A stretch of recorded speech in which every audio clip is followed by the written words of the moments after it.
Et voilà, donc on imagine, ton invité vient de finir la vidéo. Et là, on va procéder à la partie qui s'appelle l'appel à 3. Juste avant cet appel à 3, à la fin de la vidéo ou à la fin de la présentation PowerPoint, on a eu la chance d'avoir le speaker ou le présentateur de la vidéo qui précisait si soit on est la catégorie A, soit B, soit C.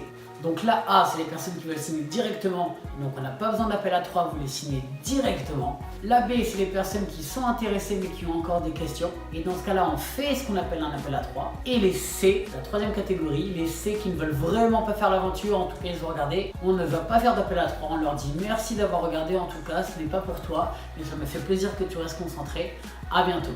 Les C, on ne veut pas faire d'appel à 3 puisque c'est déjà une personne qui est contre l'idée, ou même si elle n'est pas contre, c'est pas son timing et elle le sait, donc on n'a pas besoin d'argumenter, de se la mettre à dos. Ou si c'est une autre situation qui fait qu'au final elle est entourée de personnes négatives qui l'ont déjà, elle, dream stylé par rapport au marketing du réseau, donc la personne est complètement fermée d'esprit sur la possibilité qu'elle en fasse. Dans ce cas-là, nous on ne va pas argumenter, on ne va pas faire un appel à 3 pour au final rentrer dans une discussion où on va chercher à prouver qui a raison. On ne veut pas ça, on n'est pas là pour prouver, on est là pour montrer encore une fois. Pourquoi ? Donc pourquoi on fait un appel à 3? Si on retourne bien sur la vidéo qu'on a vue dans les psychologies par rapport aux 3 questions, l'appel à 3 va répondre à la question numéro 1, est-ce que c'est vrai? Est-ce que ça marche? Et va même pouvoir commencer à répondre à la question, est-ce qu'on va m'aider? D'accord? L'appel à 3 ici constitue une sorte de témoignage, et un témoignage qui va aussi permettre de donner la vision de ce qu'il est possible de faire dans l'entreprise, ce que ton invité sera capable d'atteindre. Et en plus, à la fin de cet appel à 3, la personne que tu as contactée va toujours t'édifier en retour. Ce qui signifie qu'en réalité, tu vas gagner une position de prescripteur dans la tête de ton invité. Maintenant que tu es au courant de tous ces avantages de l'appel à 3, bien évidemment, tu vas le faire à chaque fois. À chaque fois. Sauf pour les gars, tu les signes directement. Et du coup, comment? Donc comment on fait un appel à 3? Directement à la fin de la présentation, tu regardes ton invité et tu lui dis: tu comprends maintenant pourquoi moi je suis excité? Et dès que tu as posé cette question, tu enchaînes. Dis-moi simplement quelle lettre te correspond le plus. A, B ou C. Et là, il va vous répondre. S'il vous répond A, parfait, ok, on fait ton compte maintenant, Gold ou Platinum. S'il vous répond B, parfait, on procède directement à l'appel à 3. Tu fais, il faut que je te présente quelqu'un, ça va prendre 5 minutes, reste là. Il n'a pas le choix, c'est votre présentation, il respecte ça.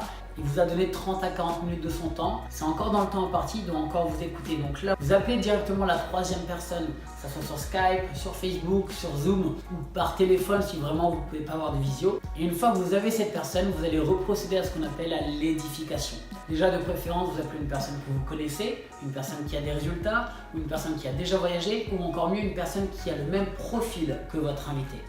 L'appel à 3 il doit avoir lieu dans la minute à la fin de la présentation. Durant la minute après la présentation, vous lui avez posé la question A, B ou C, vous savez sa lettre. Et en plus de ça, pour aider la personne qui va partager son histoire, pour le témoignage, vous allez demander si c'est la partie business qui lui a parlé le plus ou si c'est simplement la partie voyage. Au moment où vous allez édifier la personne de l'appel à 3, vous allez préciser, voilà Rodolphe, je te présente donc mon invité qui est la lettre B. Il est super intéressé, il a juste simplement des questions et il était aussi intéressé par le business. Est-ce que tu pourrais partager ton expérience s'il te plaît en 2 minutes de façon à lui montrer ce qu'il est possible de faire dans l'entreprise. En tout cas, merci beaucoup de ton temps, je sais que tu es quelqu'un de très pris et c'est un honneur qu'il puisse t'avoir et il va t'écouter à 100%. Et est-ce que tu auras un exemple? En réalité, l'appel à 3, c'est comme si à chaque fois que vous preniez une décision, vous aviez la possibilité de vous voir dans le futur et voir ce que vous alliez obtenir. Imaginez simplement, tout le monde n'achète pas des tickets de loto. Pourtant, les gains sont quand même considérables. Avec un ticket de loto, on peut gagner 100 millions d'euros. Vous imaginez? Pourquoi tout le monde n'achète pas des tickets de loto? Certains parce que les chances sont minimes. Mais si au moment où il était au bureau de tabac et qu'il avait la grille du loto dans la main, si à ce moment-là, son ami lui disait: je vais te présenter quelqu'un, regarde et écoute son histoire. Et là, vous lui présentez quelqu'un qui a gagné au loto, qui a fait: j'avais simplement un ticket dans ma main, comme le tien. J'ai juste décidé de le mettre parce que c'était seulement 2 euros. Et aujourd'hui, j'en suis là. Grâce à ça, votre ami qui est dans le bureau de tabac et qui justement a la grille de l'auto se visualise et voit ce qu'il est possible d'avoir grâce à cette simple grille. Et grâce à ça, il va pouvoir prendre la décision de si oui ou non ça l'intéresserait d'avoir ces résultats. La plupart des gens n'arrivent pas à se projeter plus qu'une semaine. On n'est même pas capable de savoir ce qu'on va faire pour samedi soir. Alors imaginez simplement si on leur demande de se projeter sur un an. La plupart des gens n'en ont aucune idée. Grâce à cet appel à 3 ici, vous permettez à votre invité de se projeter. Prochaine vidéo, le closing. Et ici, on va voir qu'à la fin de l'appel à 3, lorsque vous raccrochez, les questions que vous allez poser vont déterminer si votre aventure va se faire avec votre invité ou si votre invité va passer la route. À toutes!